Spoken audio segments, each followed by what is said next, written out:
Hi friends, मेरा नाम उज्जवल राणा है और मेरे साथ बैठी हैं इंशिका बेदी जो कि हमारी फिल्म की हीरोइन है। इंशिका बेदी इस फिल्म में पूजा का रोल कर रही हैं और मैं पवन भल्ला का रोल कर रहा हूँ। फिल्म जैसा कि आप सबको पता है टीज़र आउट हो चुका है और 5 जनवरी को ट्रेलर रिलीज़ होने जा रहा है और 5 फरवरी को फिल्म की रिलीज़ है। सो you want to say something? Yes, my name is Inshika Bedi. I'm from England, and I came to Bombay looking for a job. Actually, this just sort of happened with me just by chance, and I had a lovely opportunity to work with Ujjwal and Rakesh and on a fabulous script. Bhalla at Halla.com, sorry, BHK that they fondly refer to it as. So I really enjoyed the film, and the character that I'm playing of Pooja Badlani is, I mean, it was quite similar to what I really am, you know. So I could relate to the character very well. So it was quite easy for me, and I really enjoyed it. So it was a lovely experience, and I had a good time. Yeah. सो जैसा इंशिका ने बोला कि मैं बहुत relate कर सकती हूँ उस कैरेक्टर को, मुझे एक्चुअली कहने में थोड़ा सा संकोच होगा कि मैं पवन भल्ला से रिलेट करता हूँ कि नहीं करता, क्योंकि वो फिल्म में बहुत बड़ा सरप्राइज है जिस तरह के का रोल पवन भल्ला का है। और मेरे जो फ्रेंड बने हैं, हम दोनों जिस तरह की जिंदगी बॉम्बे में जी रहे हैं, आम तरह से मेट्रोपॉलिटन सिटीज़ में एक बहुत बड़ा टेंशन सबकी जिंदगी में होता है। बाहर से लोग आते हैं और सबका एक सपना होता है एक छोटे से घर का, जिसकी शुरुआत होती है एक 1 रूम किचन से लेके 5 BHK तक जाने की। But it is so difficult to get 1 BHK only अब just a home in Bombay और एनी अदर मेट्रोपॉलिटन सिटीज। तो आई थिंक BHK जैसी फिल्म जो है वो हर आम आदमी से रिलेट करती है। सबकी अपनी जिंदगी है, हर एक अपना घर बनाना चाहता है, और इस सिचुएशन में हंसकर पवन भल्ला और उसके साथ साथ उसके रिलेशन में पूजा एंड इनके माँ बाप और हमारे फ्रेंड्स किस तरह से फंस जाते हैं।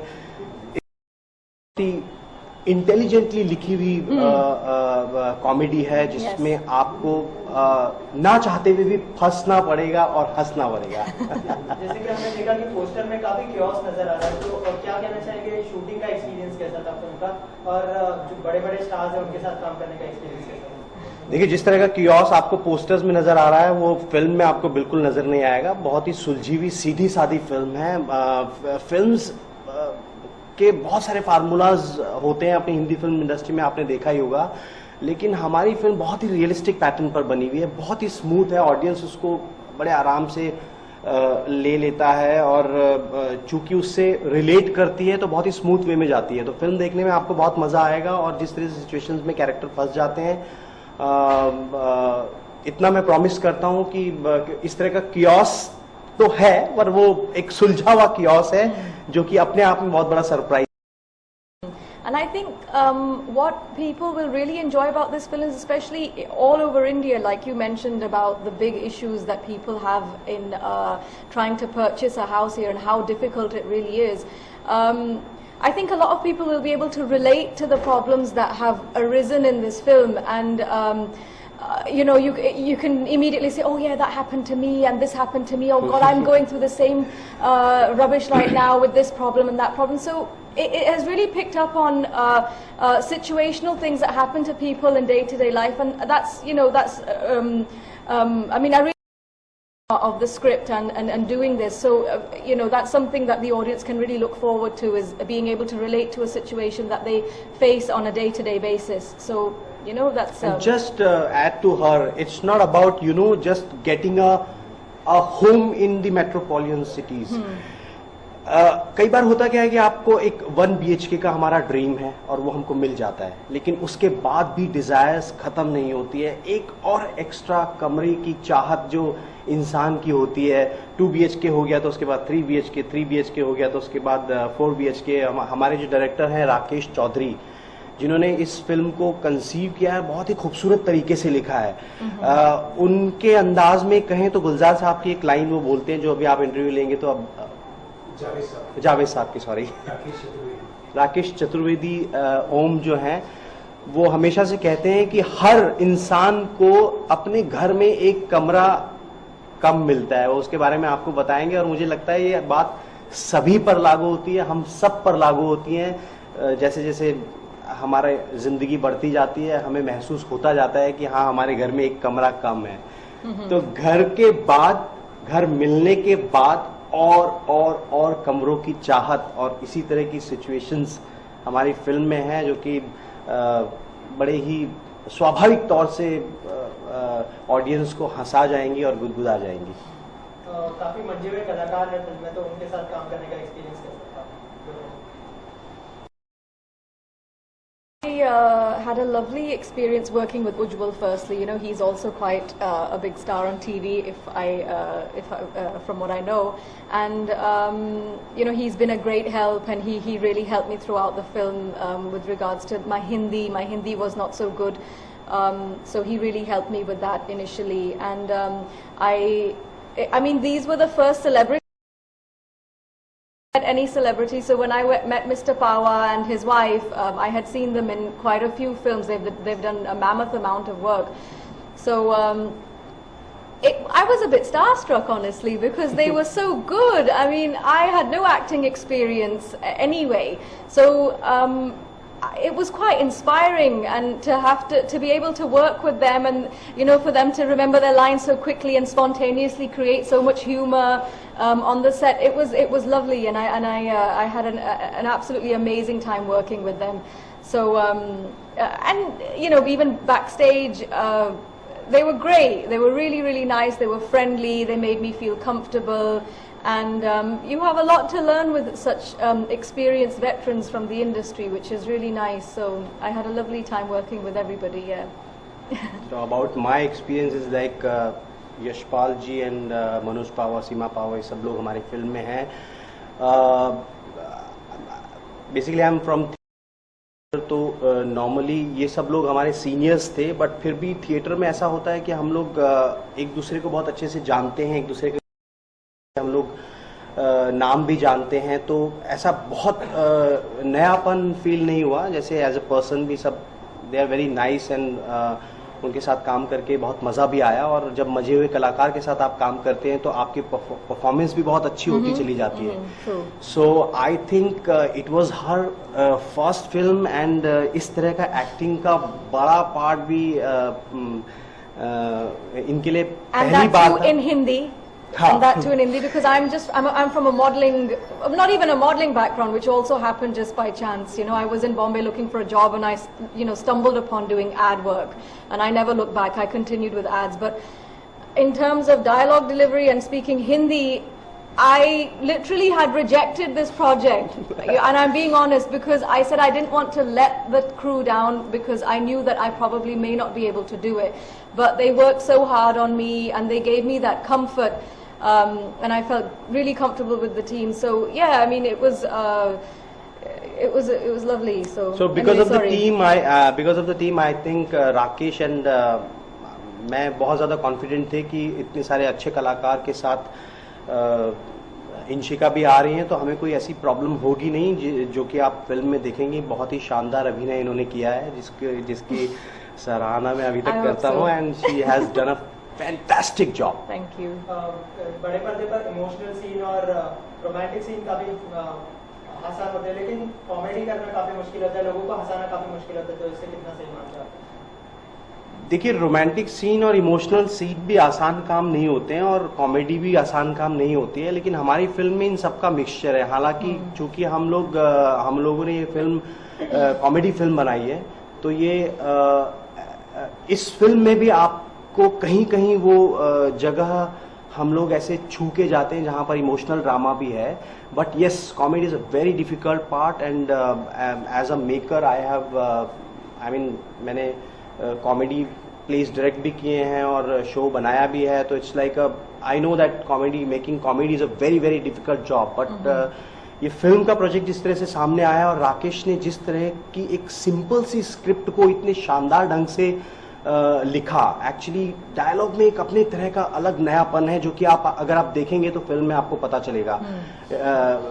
डायलॉग्स का जो लिखना है, जो आम बोलचाल की भाषा, देखिए आपने हर इंटरव्यूज में सबको ये कहते सुना होगा, लेकिन इट इज वेरी डिफिकल्ट कि वो एक्चुअली में फिल्म में नजर आए।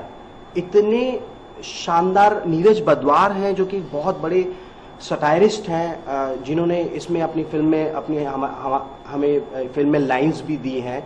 तो एक वन लाइन में किस तरह से सटायर, किस तरह से कॉमेडी का पंच मार देना अपने आप में बहुत बड़ी कला है। तो हमारी फिल्म एक सीधी साधी, एक आम आदमी से रिलेट करने वाली फिल्म है।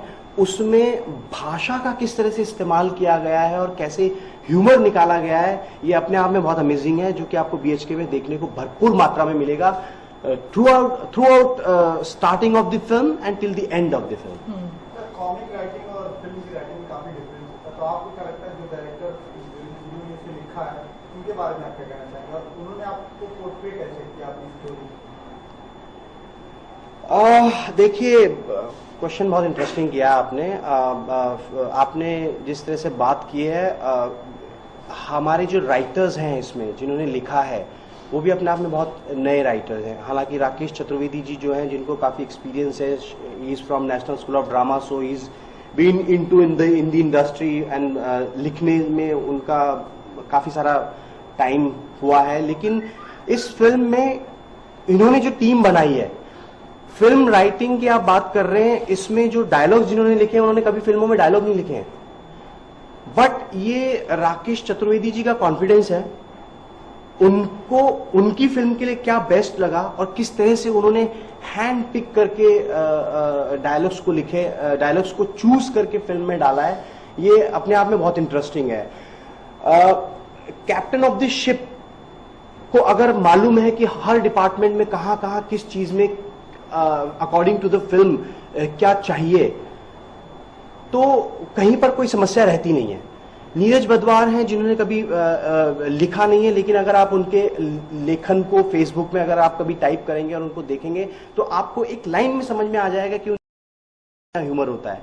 या जो दूसरे राइटर हैं हमारे, उनका नाम मुझे अभी याद नहीं आ रहा है, सत्यव्रत जी हैं, उनकी लेखनी में वो जिस तरह से लिखते हैं, उनकी लाइन में किस तरह से ह्यूमर आ रहा है, ये आप जब फिल्म को देखेंगे तो आपको पता चलेगा। लेकिन वो फिल्म देखिए, कई बार क्या होता है कि पंच निकालने के चक्कर में कहानी की दिशा और दशा से भ्रमित हो जाती है पंच निकालने के चक्कर में। बट इसको फिल्म के साथ कैसे सामंजस्य हमारे राकेश चतुर्वेदी जी ने बैठाया है, मुझे लगता है बहुत ही अच्छा है। और ये इस फिल्म की सक्सेस इस बात को बहुत बढ़ चढ़ कर बोलेगी कि कॉमेडी, एक अच्छी कॉमेडी कैसे लिखी जा सकती है और फिल्म में उसका कैसे इस्तेमाल किया जा सकता है। दूसरी बात कि कभी आपने किसी को दारू पीकर सलाह दी है, एक डायलॉग भी आपका फिल्म में इस तरह का है, हम चाहेंगे कि बताएं स्थिति को जरा। देखिए, ऐसी लाइंस हैं और ऐसी वन लाइनर काफ़ी सारी हैं फिल्म में जो फेमस हो सकती हैं। नॉर्मली ये आप भी जानते हैं, दोस्तों के बीच में एक दो ड्रिंक के हो ही जाती हैं और आदमी बहाव में बहकर बहुत कुछ बोलने लगता है और उस समय दिमाग ज़्यादा चलता है। और मुझे लगता है जब प्रॉब्लम सामने होती है तो इंसान उस प्रॉब्लम को सॉल्व करने के 50 तरीके ढूंढता है। बॉम्बे जैसे शहर में 1 BHK जैसी चीज़ को यदि अगर एक प्यार के साथ जोड़ के एक टारगेट बना दिया जाए तो वो कितना बड़ा टारगेट हो सकता है लाइफ में। You can't get a home and you can't get a love life, these are two separate thing, but if somebody उसको जोड़ दे तो कितना बड़ा टारगेट बन जाता है। ये अपने आप में एक बहुत बड़ा टारगेट बन जाता है। और इसको सॉल्व करने के लिए जिस तरह से कैरेक्टर्स भाग रहे हैं, आपने क्वेश्चन किया था, हाँ, आपने जो क्वेश्चन किया था, तो इतना बड़ा टारगेट बन जाता है तो जहां पर दिमाग नहीं चलता है उसके बाद एक दो ड्रिंक्स में दोस्तों के साथ हर तरीके के समाधान निकलने लगते हैं और उस किसी तरीके पर अगर आप आगे बढ़ जाएं तो वापस मुड़ने का रास्ता नहीं होता है। तो ये अपने आप में बड़ी इंटरेस्टिंग लाइन है कि अनशंट सलाह ना दें। अब उस सलाह पे पवन भल्ला ने काम किया है या नहीं किया है, या करके उसको क्या मिला है, ये फिल्म में आप देखेंगे तो आपको मजा आएगा। लास्ट सवाल जी, बजट आने वाला, बजट से क्या एक्सपेक्टेशन आपकी है जो कि मार्च में इंडियन गवर्नमेंट बजट आ रहा है? ये तो बहुत ही आउट ऑफ द वे है, इसके बारे में इंशिका राय देंगी। इंशिका, I हमारा don't know budget what you're talking about. Sorry. हमारा बजट आने वाला है, budget. Are you putting this question on me? That's very convenient. No, You no, know, no, that's very it's cheeky, actually. No, it's This actually. question is for you. It's actually a very different question. उन्होंने पहले ही बोला और तो नहीं, क्योंकि 1 BHK लेने में budget का कहीं ना कहीं रोल होता हाँ, है। अगर आप इससे रिलेट कर रहे हैं तो देन आई कैन आंसर। तो वही बोल रहा हूँ मैं कि उससे रिलेट करके ही आप आंसर दीजिए कि बजट, गवर्नमेंट कौन सा बजट लाए कि आपको 1 BHK लेने में आसानी हो जाए या कोई भी चीज लेने में आसानी। गवर्नमेंट की बहुत सारी स्कीम्स होती हैं, वो सब आपको भी पता है, और उस स्कीम के तहत भी घर पाना एक बहुत टेढ़ी खीर है, बहुत मुश्किल जॉब है, चाहे वो यहाँ की बात हो या बाहर की बात हो। आजकल आदमी जितना कमाता है वो अपनी जिंदगी भर के 40 साल भी लगा दे तो मुझे लगता है घर जुटाने में बड़ी दिक्कत होती है। तो बजट बहुतों की समस्या हल तो नहीं कर सकता, लेकिन हाँ कुछ लोगों की समस्या तो हल कर सकता है, और वो सब पॉलिटिकल मामला हो जाता है, उसके बारे में कोई राय एक्सपेक्ट कर रहे हैं गवर्नमेंट से कि किस तरह का बजट लाए? नहीं, उस बारे में I can't say anything about it actually. Thank you. ठीक है, thank you so much, Okay. Thank you so much. Are we done?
में जिस तरीके की चीज़ें होती हैं कि ज़रूरत जो नीड है आज की डेट में घर को लेकर के, मैं खुद भी उस तरीके की ज़रूरत से घिरा हुआ हूँ कि एक अपना खुद का एक घर बना पाना किसी भी शहर में, चाहे वो मुंबई हो, चाहे वो दिल्ली हो, चाहे लखनऊ हो या कहीं भी हो, उस एक घर का बना पाना एक आम इंसान के, एक कॉमन मैन की लाइफ में कितना मुश्किल होता है, वो लेकर के मेरे जहन खुद भी मेरे सामने वो problems day to day life में आती रही।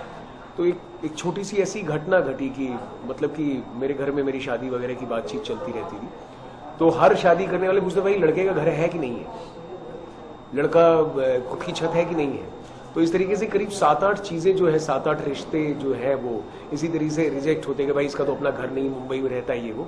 तो gradually that develops, that thing just वो मेरे जहन में धीरे धीरे पैदा हुई कि इस चीज को लेकर के किस तरीके से एक स्क्रिप्ट हंसी के उसमें जिस तरीके से लोग आते थे, उनसे जो मिलना होता था, जो उनके क्वेश्चंस होते थे, जिस तरीके के किरदार आकर के मिलते थे, उनसे इंस्पायर होकर के धीरे धीरे मैंने ये स्क्रिप्ट डेवलप की। और ये सबसे बड़ी अहम बात ये है कि आप एक कॉमिक राइटर, आप एक राइटर नहीं जो एक स्क्रिप्ट लिखता है परमानेंटली, आप एक, तो आपने कैरेक्टर को अलग अलग जो डायलॉग दिए हैं वो किस तरह के आपने दिए? जैसे कोई भी कैरेक्टर, जैसे आपने जो मेन आपकी हीरो विकास थी, उनको भी आपने अलग तरीके से ट्रीट किया होगा, सबको अलग अलग ट्रीटमेंट दिया होगा, तो किस तरह से क्या मोटिवेशनल फैक्टर था आपकी? इसमें जो सबसे अच्छा मोटिवेशन फैक्टर कि मैं राइटर होने से के साथ साथ जो कुछ एक फिल्में लिखी हैं, लेकिन मेरा एक्टिंग स्किल्स में मुझे बहुत काम आया। खुद थिएटर एक्टर हूँ और काम करता रहता हूँ। मोटली थिएटर ग्रुप है नसीरुद्दीन शाह साहब का, उनके साथ लगातार जुड़ा हूँ। NSD से पास आउट हूँ, तो ये लगातार काम करता रहा। तो इसमें जब भी मैं कोई किरदार गढ़ता था तो बीइंग एन एक्टर पहले उसमें खुद जाकर के परफॉर्म, डायलॉग्स कैसे बोलेगा, कैसे चलेगा, उठेगा, बैठेगा, उसका क्या बैकग्राउंड होगा, वो हर किरदार का हर एक्टिंग करके उसका मैं तब उसको लिखता था, वो सारी चीजें। तो वो मुझे बहुत सहूलियत मिलती थी, आसानी मिली और वो इस तरीके से डेवलप हुआ। बड़ी स्टार कास्ट है, तो कितना डिफिकल्ट या इजी है आपके लिए वर्किंग ऑन द प्रोजेक्ट और उसके बाद कमिंग ऑफ द? देखिए, किसी भी फिल्म में सबसे डिफिकल्ट काम होता है स्टार्स को या किसी भी एक्टर को, चाहे वो छोटा हो चाहे बड़ा हो, उसको सेट तक लाना। शूटिंग पर हर एक्टर, मैं खुद भी एक्टर हूं तो मैं जानता हूं कि हर एक्टर एक बच्चा होता है। उसका जो अपना बच्चा होता है उसको हर चीज में छोटी छोटी चीजों को जानना होता है, उसको अपने बारे में, किरदार के बारे में, स्टोरी के बारे में, हर चीज के बारे में जानना होता है, क्योंकि वो खुद अपना बेस्ट आउटपुट देना चाहता है।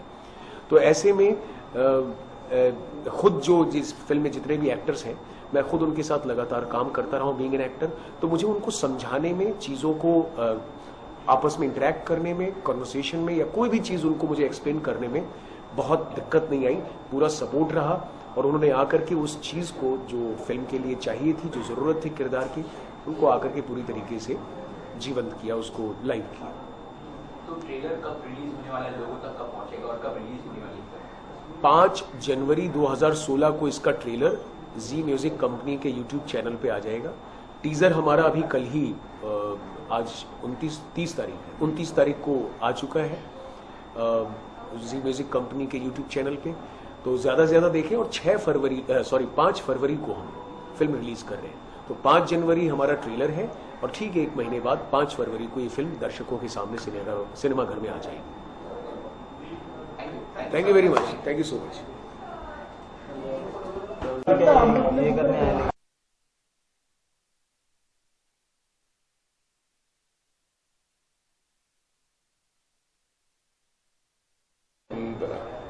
मेरा कैरेक्टर है, उसका नाम है लवली भाई खन्ना, जो कि बेसिकली प्रॉपर्टी डीलर है, बिजनेसमैन है और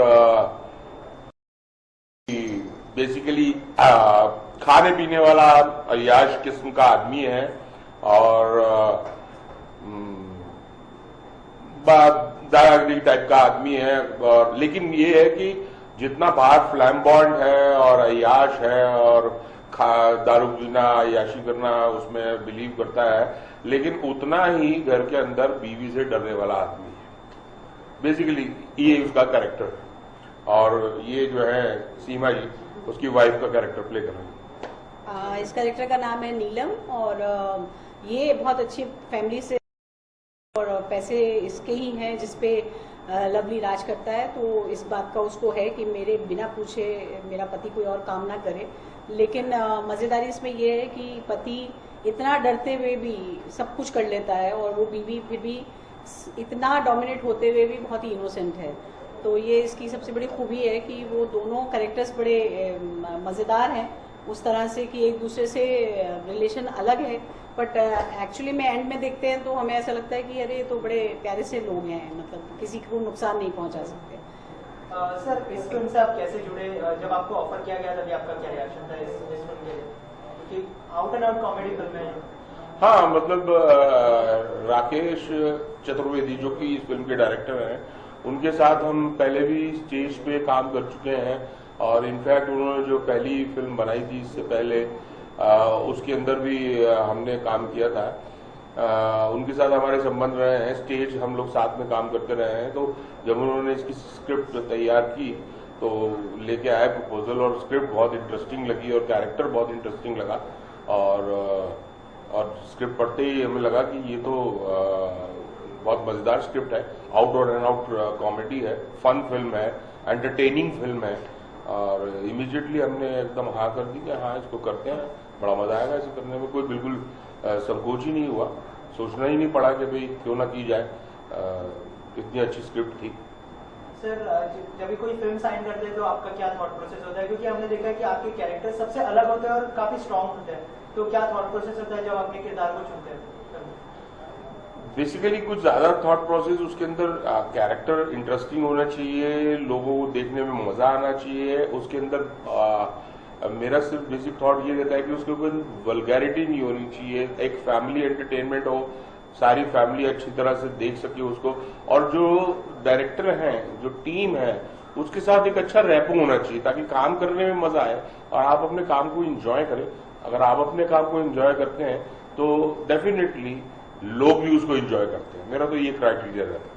मैम आप क्या कहना चाहिए? हाँ बिल्कुल, मनोज जी बिल्कुल सही कह रहे हैं कि कोशिश ये रहती है, मैंने भी फिल्मों में तो बहुत कम काम किया है, लेकिन वैसे मुझे बहुत एक्सपीरियंस है थिएटर और टेलीविजन का। लेकिन ये बात का ज़रूर ध्यान रखा जाता है कि एटलीस्ट हमारे काम से हमारी सोसाइटी में कोई भी ऐसा मैसेज नहीं जाना चाहिए। ये मैं भी बहुत कॉन्शियसली इस बात पे ध्यान रखती हूँ कि कोई भी ऐसा काम ना करें जिससे कि गलत प्रभाव पड़े सोसाइटी पे। अच्छी इमेज बने हमारी और अच्छी इमेज हम ऑडियंस तक पहुँचाएँ, ये सबसे पहले ध्यान रहता है। और कैरेक्टर बहुत अच्छा लिखा हुआ हो, अच्छी टीम हो, जैसे कि मनोज जी ने कहा कि किसी भी टीम के साथ काम करें तो उस टीम के साथ काम करने में मज़ा है। आप पूरा अपना जो प्रोसेस है, जो पूरा फिल्म का टाइम होता है, उसमें आप एक परिवार फील कर सकें और एक मज़े से काम कर सकें। मनोज जी, आपको अगर पूछे, ये जो आपका कैरेक्टर है लवली वही खन्ना, नीलम खन्ना से बहुत डरता है, रियल लाइफ में कितने डरते हैं? मुझे लगता है कि रियल लाइफ में हर आदमी अपनी बीवी से डरता ही है। और डरना, देखिए डरना एक पॉजिटिव सेंस के अंदर ही में क्या होता है कि ये जैसे बड़े बुजुर्ग कहते थे ना कि भाई ये गाड़ी के दो पहिए हैं, वो बड़े बुजुर्ग ऐसे नहीं कहते थे, क्योंकि अलग अलग डिपार्टमेंट है, अलग अलग एक दूसरे के पूरक हैं। अगर वो बाहर का डिपार्टमेंट संभालता है तो वो एक होम का डिपार्टमेंट वो संभालती है, तो हम एक दूसरे के डिपार्टमेंट में इंटरफेयर नहीं करें, तो वो डरना नहीं है, वो एक सौंपना है कि अच्छा भाई इस डिपार्टमेंट में मैं इंटरफेयर नहीं कर रहा हूँ, इट इज योर डिपार्टमेंट, जो आपने कह दिया वो आपने कह दिया। और वो जो मेरा डिपार्टमेंट है वो मेरा डिपार्टमेंट है, मैं वहां बाहर काम करता हूँ और वो क्षेत्र मेरा है, वहां जाके करना और संभालना वो मेरा काम है। तो it is like a mutual understanding, not डरना। हाँ, इस स्टोरी के अंदर फॉर द फन एलिमेंट और इंटरेस्टिंग एलिमेंट ये है कि भाई चूंकि लवली खन्ना कहीं ना कहीं छोटा मोटा काम करता था और वो जो बना है इस कहानी के हिसाब से, वो बना है अपनी बीवी के फादर के पैसों की वजह से, तो उसे कहीं ना कहीं ये लगता है कि अगर मैंने थोड़ा सा भी पंगा लिया तो इमीडिएटली मेरी लगाम खींच दी जाएगी और मुझे नीचे कर दिया जाएगा। तो वो कहानी का एक एलिमेंट है। जैसा कि कहानी में आप रियल एस्टेट एजेंट का कैरेक्टर प्ले कर रहे हैं, मेट्रो सिटीज में ऐसा होता है कि लोगों के लाइफ में, जिंदगी में कहीं ना कहीं एक रियल एस्टेट से पाला जरूर पड़ता है। आपके लाइफ में ऐसा कोई पाला पड़ा है रियल एस्टेट से जो आज तक याद हो और आगे भी याद रहे? मेरी लाइफ में ऐसा कोई बहुत अर्ली स्टेज में, जब मैंने अपनी जिंदगी में पहली बार पहला फ्लैट खरीदा था, तो कह सकते हैं एक मामूली सा इंसिडेंट हुआ था। वो ऐसा हुआ था कि फ्लैट खरीदा, हमने उसका पूरा पैसा दिया और उसके बाद वो जो थे वो लोग अहमदाबाद के लोग थे और वो अहमदाबाद के लोग थे और वो सैटरडे का दिन था और हमें ऐसा लगा कि आज शाम को जो है हमने, क्योंकि पूरा पैसा दे दिया है और अब शाम को हमें चाबी मिल जानी चाहिए, और क्योंकि पैसे दिए हैं और चाबी मिल जाए और हम फ्लैट ले लें। लेकिन अचानक वो प्रॉपर्टी डीलर आया और उसने कहा कि भाई ये लोग कल सुबह अहमदाबाद जाएंगे, इनकी ट्रेन जो है सुबह की है, और हम फ्लैट के बाहर खड़े थे कि हमने पैसा दे दिया है और पेपर वेपर सब जो हो गया है और अब हम बाहर खड़े हैं। अब रात को हम बाहर सोए और सुबह आए और सुबह जो है ताला लगा मिले और ये लोग हमें मिले नहीं, तो हम तो मतलब पैसा देके भी छुट्टी हो जाए। लेकिन फिर वो हमें जो बीच में इन्वॉल्व थे लोग, उन्होंने समझाया नहीं ऐसा नहीं होता है। लेकिन एक सेकंड को हमें लगा था कि ये गड़बड़ कर गया क्या प्रॉपर्टी वाला डीलर वाला एजेंट, लेकिन ऐसा कभी, वो एक वाकया मुझे याद पड़ता है, लेकिन वो लकीली ऐसा हुआ नहीं। वैसे आम तौर पे शहरों में हर गली में अभी हम बात करें तो प्रॉपर्टी डीलर है। मैं जानना चाहूंगा कि आपके हिसाब से प्रॉपर्टी डीलर में एक अच्छी बातें और एक बुरी बातें क्या है?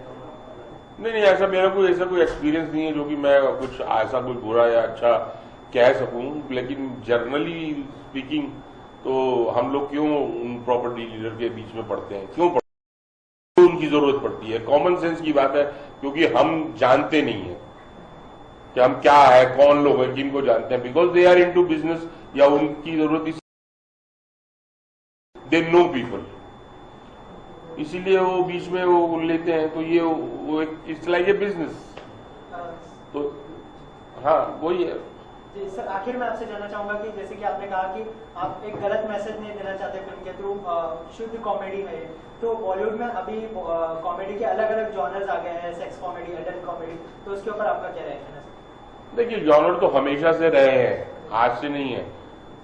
B grade comedy, C grade comedy, sex comedy और वल्गर कॉमेडीज भी रही हैं। हमारा तो यही मानना है कि हम अपने आप को किसी ऐसी चीज से एसोसिएट नहीं करना चाहते। हम हमेशा अपने आप को ऐसी स्क्रिप्ट और ऐसी कॉमेडी से एसोसिएट करना चाहते हैं जो कि एक परिवार, जैसे हम अपने बच्चों को ये दिखा सकें कि ये हमने फिल्म की है, हमें शर्म ना आए अपने बच्चों को दिखाने में कि भाई हमने ये फिल्म की है। तो हम खुद भी चाहते ताकि और लोग भी अपने परिवार के साथ वो फिल्म देख सकें। Manoj ji, talking about genre, हमने आपको देखा है कॉमेडी फिल्मों में आपने बहुत काम किया, तो ऐसा कोई एक जॉनर जिसको आप एक्सप्लोर करना चाहेंगे, टॉकिंग अबाउट सीरियस फिल्म या सीरियस सिनेमा, कभी ऐसे सोचा है? एज एन एक्टर तो देखिए, एज एन एक्टर तो मैं चाहूंगा कि और भी जॉनर्स जो है मैं एक्सप्लोर करूं, चाहे वो नेगेटिव कैरेक्टर्स हों, चाहे और भी तरह के कॉम्प्लेक्स कैरेक्टर्स होते हैं। बट होता है ये कि जनरली हमारी इंडस्ट्री में जनरली ऐसा होता है कि एक टाइपकास्ट बन जाते हैं, लोग सिक्योर्ड हो जाते हैं, उनकी भी गलती नहीं है, they don't want to take risk. कोई भी आदमी रिस्क नहीं लेना चाहता कि भाई एक अच्छा एक्टर है, हम जानते भी हैं कि भाई ये दूसरा तरह के भी रोल कर सकता है, बट पंगा काय को लेने का, ये हमारी स्क्रिप्ट है, इसमें अच्छा है कॉमेडी का, ये कर सकता है, चलो भाई इसको ले लो, ये नेगेटिव है, चलो भाई ये नेगेटिव वाले वो ले लो। लेकिन डेफिनेटली एज एन एक्टर तो मैं चाहूंगा कि और तरह के डिफरेंट कैरेक्टर्स और डिफरेंट जॉनर्स अगर मुझे मिले तो मैं करना चाहूंगा, क्यों नहीं करना चाहूंगा। नेगेटिव कैरेक्टर्स भी करना चाहूंगा, मैंने किए भी हैं शुरू के कुछ सीरियल्स में, ऐसे सीरियल्स में नेगेटिव कैरेक्टर्स भी किए हैं। बीइंग सारिस एक फिल्म आई थी, उसके अंदर एक बड़ा ही नेगेटिव सैडिस्ट पुलिस इंस्पेक्टर था जो कि बहुत नेगेटिव कैरेक्टर था। खाप भी एक फिल्म आई थी। उससे पहले सीरियल था सी हॉक्स, जिसके अंदर मेन नेगेटिव विलन मैं ही बना था। फ्यू कैरेक्टर्स हैं जो भी मैंने किए हैं। अच्छा, इस फिल्म में हमने आप दोनों की जोड़ी देखी, कुछ और प्लान्स हैं coming together for a movie, या कुछ राइट अप या डायरेक्शन का कुछ? देखिए, एक्टर की प्लानिंग से तो फिल्में बनती ही नहीं है। अगर बनती होती तो मैं और मनोज तो बहुत टॉप के हीरो हीरोइन होते, तो ऐसा होता नहीं है हमारी इंडस्ट्री में। हमारी इंडस्ट्री डिपेंड करती है दूसरों पे, मतलब एक्टर्स एटलीस्ट डायरेक्टर पे डिपेंड करते हैं, स्टोरी पे डिपेंड करते हैं, और फिल्म जो भी बना रहा है उसके चॉइस पे डिपेंड करता है कि वो हमें साथ में कास्ट करना चाहते हैं कि नहीं करना चाहते हैं। बट डेफिनेटली हम जरूर साथ में काम करना चाहेंगे, क्योंकि इस फिल्म में साथ में काम करके बहुत मजा आया, और मैं और मनोज मिले ही थिएटर में हैं, साथ में काम करते हुए ही मिले हैं, तो हम दोनों काफी कंफर्टेबल हैं अपने एक दूसरे के साथ काम करते हुए, और आज भी थिएटर कर रहे हैं साथ में। थिएटर तो हम लोग कर ही रहे हैं जो हमारे हाथ में है, तो हम हमेशा से कंफर्टेबल हैं। पर अब ये तो सिर्फ जो फिल्म बना रहा है या जो फिल्म बनाना चाहते हैं उनकी दृष्टि की बात है कि अगर उन्हें हमारा कपल अच्छा लगता है पर्दे पे भी, मतलब ऐसे तो उनकी चॉइस नहीं है, पर पर्दे पे उनकी चॉइस हो सकती है, अगर उन्हें अच्छा लगता है तो वो हमें कास्ट कर सकते हैं साथ में, और हम करना चाहेंगे definitely. Thank you so much.